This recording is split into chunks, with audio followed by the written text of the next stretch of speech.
রাত পেরোলেই তারাপীঠে কৌশিকী অমাবস্যা, ভক্ত সমাগমে কড়া নিরাপত্তা প্রস্তুতি তুঙ্গে। রাত পোহালেই তারাপীঠে শুরু হচ্ছে বছরের অন্যতম বৃহৎ উৎসব কৌশিকী অমাবস্যা। এই বিশেষ তিথিতে কেন্দ্র করে আজ বৃহস্পতিবার থেকেই দূর দূরান্ত থেকে সাধু, সন্ন্যাসী ও ভক্তদের আগমন শুরু হয়েছে। ভক্ত সমাগমের ভিড়ে সুশৃঙ্খলভাবে দেবী দর্শন এবং পুজো নিশ্চিত করতে মন্দির কমিটির পক্ষ থেকে গোটা মন্দির চত্বরে বাঁশের ব্যারিকেড তৈরি করা হয়েছে। পাশাপাশি মন্দির প্রাঙ্গণকে ফুল ও আলোকসজ্জায় সাজানো হয়েছে। কৌশিকী অমাবস্যা উপলক্ষে পুরাণ কাহিনী অনুযায়ী দেবী তারামা কৌশিকী রূপে আবির্ভূত হয়ে মহিষাসুর, কুশুম্ভ ও নিশুম্ভ দানবকে বধ করেছিলেন। আবার এই দিনই তারাপীঠ মহাশ্মশানের শিমুল গাছতলায় সাধক বামাখ্যাপা সিদ্ধি লাভ করেছিলেন। তাই এই তিথিতে পুণ্য লাভের আশায় প্রতি বছরই লক্ষ লক্ষ ভক্ত ভিড় জমায় তারাপীঠে। নিরাপত্তা ব্যবস্থা, এবারও পুণ্যার্থীর সমাগম প্রায় 5 লক্ষেরও বেশি হতে পারে বলে আশঙ্কা করা হচ্ছে। তাই অপ্রীতিকর ঘটনা এড়াতে বৃহস্পতিবার রাত থেকেই মন্দির চত্বরে কড়া নিরাপত্তা জারি হয়েছে। সারা বছর যেখানে 100 জন নিরাপত্তা কর্মী মোতায়েন থাকেন, সেখানে এবার কৌশিকী অমাবস্যাকে ঘিরে মোতায়েন করা হয়েছে অতিরিক্ত 200 জন নিরাপত্তা রক্ষী। পাশাপাশি মন্দির এবং আশেপাশের সমস্ত গুরুত্বপূর্ণ মোড়, ভিআইপি রাস্তা এবং পূর্বসাগর মোড় জুড়ে বসানো হয়েছে সিসিটিভি ক্যামেরা। ভক্তদের ভিড় সামলাতে পুলিশ, মন্দির কমিটি এবং প্রশাসন মিলিতভাবে বিশেষ পরিকল্পনা নিয়েছে। পুলিশ প্রশাসনের তরফ থেকে বারবার মাইকিং করে ঘোষণা করা হচ্ছে যাতে ভক্তরা তাদের সন্তানদের সঙ্গে আসলে বাচ্চাদের পকেটে নাম ও ঠিকানা লিখে রাখেন, যাতে ভিড়ের মধ্যে হারিয়ে গেলেও দ্রুত পরিবারের সঙ্গে যোগাযোগ করা যায়। ভক্তদের সুবিধের জন্য বিশেষ উদ্যোগ মন্দির কমিটির সভাপতি তারাময় মুখোপাধ্যায় জানালেন, ভক্তদের যাতে কোনো সমস্যায় না পড়তে হয় সেই জন্য বৃষ্টি হলেও লাইনে দাঁড়িয়ে পুজো দিতে পারবেন সেই ব্যবস্থা করা হয়েছে। তিরপল দিয়ে মাথার ওপর ছাউনি দেওয়া হচ্ছে। শুক্রবার ভোর 4টায় দেবীকে স্নান ও মঙ্গল আরতির পর গর্ভগৃহ খোলা হবে। এরপরই দেবী আসে, কৌশিকী পুজো শুরু হয়। সন্ধ্যায় দেবীকে স্বর্ণালঙ্কারে রাজবেশে সাজানো হবে। কৌশিকী অমাবস্যা একটা বিশেষ তিথি। 12টা অমাবস্যার মধ্যে এই তিথিতে কথিত আছে সাধক বামদেব মায়ের দর্শন পেয়েছিলেন।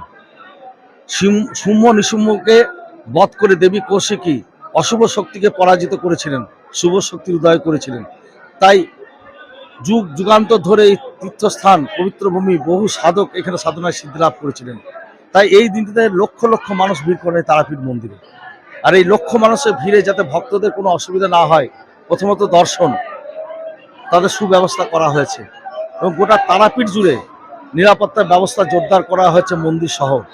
সেখানে টিআরডিএ, মন্দির কমিটি, বীরভূম জেলা প্রশাসন, তারাপীঠ থানা সবাই যৌথভাবে কয়েক দফা মিটিং করে আমরা সেই ব্যবস্থা সুনিশ্চিত করেছি একদম। আর আমাদের মন্দিরের বেসরকারি নিরাপত্তা রক্ষী আছে, প্লাস জেলা পুলিশ থাকবে এখানে সাথে।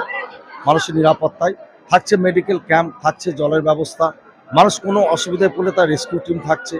তাই সম্পূর্ণ দিক থেকে প্রস্তুত। মন্দির ফুল দিয়ে, আলো দিয়ে সাজানো হয়েছে। তাই এই অমাবস্যায় শুধু ভারতবর্ষ না, ভারতবর্ষের বাইরে থেকে বহু পর্যটক আসে। অমাবস্যা 11টা 56 সকাল, পরের দিন শনিবার 11টা 22 পর্যন্ত অমাবস্যা থাকছে এবং কালকে সারা রাত্রি মন্দির খোলা থাকছে। ভোর 4টায় মায়ের স্নান হবে, মঙ্গলারতি হবে, তারপর দুপুর 12টা মায়ের মধ্যাহ্নভোগ, সন্ধ্যে 6টায় মাকে রাজবেশে সাজানো হবে, আর রাত্রি 10টার পর মায়ের নিশি পুজো শুরু হবে। সেই নিশি পুজো অমাবস্যার পুজো। তবে হ্যাঁ, আমাদের সেখানে যেটা মিটিং হয়েছিল সেখানে আমরা সবাই ছিলাম, মন্দির কমিটি, টিআরডি, জেলা পুলিশ, তারাপীঠ থানা সব ছিল সেখানে। কিন্তু প্রতিটি হোটেলকে অ্যালার্ট করা হয়েছে যে অতিরিক্ত ভাড়া কেউ নেবেন না, যাতে পর্যটকরা অসুবিধা না পড়েন। কিন্তু কোনো অভিযোগ হয়তো তাদের কাছে যদি জমা পড়ে, অবশ্যই তারা ব্যবস্থা নেবেন। কারণ তারাপীঠকে সুন্দর রাখতে, তারাপীঠের ভাবমূর্তিকে আরো ভালো করতে এই পদক্ষেপগুলো তো আমাদেরকে নিতেই হবে। দর্শনার্থীদের জন্য তারাপীঠ মন্দির থেকে কি কি ব্যবস্থা তো ওই তো মেডিকেল ক্যাম্প থাকছে, মাথার উপর ছাউনি দেওয়া হয়েছে, জলের ব্যবস্থা থাকছে, প্রসাদের ব্যবস্থা থাকছে যেগুলো বিতরণ করা হবে। আর সর্বশেষ লাইন যেখানে পড়বে সেই মাথার ছাউনি দেওয়া হচ্ছে বৃষ্টির সময় যাতে না ভেসে। এবং মেডিকেল ক্যাম্পে স্বাস্থ্য পরীক্ষার সাথে সাথে মাকে যাতে ভালো করে পুজো দেখতে থাকে, যা যা দরকার সম্পূর্ণ ব্যবস্থা নেওয়া হচ্ছে। হোটেল ভাড়া নিয়েও সতর্কতা। তারাপীঠ হোটেল অ্যাসোসিয়েশনের প্রেসিডেন্ট সুনীল গিরি স্পষ্ট জানালেন, ভক্তরা একদিন বা 3 দিন যেভাবেই থাকুন না কেন নিয়ম অনুযায়ী এবং সামর্থ্য অনুযায়ী ভাড়া দিতে হবে। কেউ বেশি ভাড়া দিতে পারবেন না। যদি কোনো হোটেল অতিরিক্ত ভাড়া নেয় তবে সঙ্গে সঙ্গে ব্যবস্থা নেওয়া হবে। কৌশিকী অমাবস্যাকে কেন্দ্র করে প্রশাসন, মন্দির কমিটি, পুলিশ, মেডিকেল টিম সবাই একযোগে কাজ করছে। তাই ভক্তরা যেন নির্বিঘ্নে দেবী দর্শন করতে পারেন, তার জন্য জোরদার প্রস্তুতি ইতিমধ্যেই সম্পন্ন হয়েছে। দেখা যাচ্ছে বিভিন্ন হোটেলে পুণ্যার্থীরা আসছে তারাপীঠ মন্দিরে কৌশিকী অমাবস্যা জন্য বিভিন্ন হোটেলে রুম ভাড়া বেশি নিচ্ছে, কি বলবেন?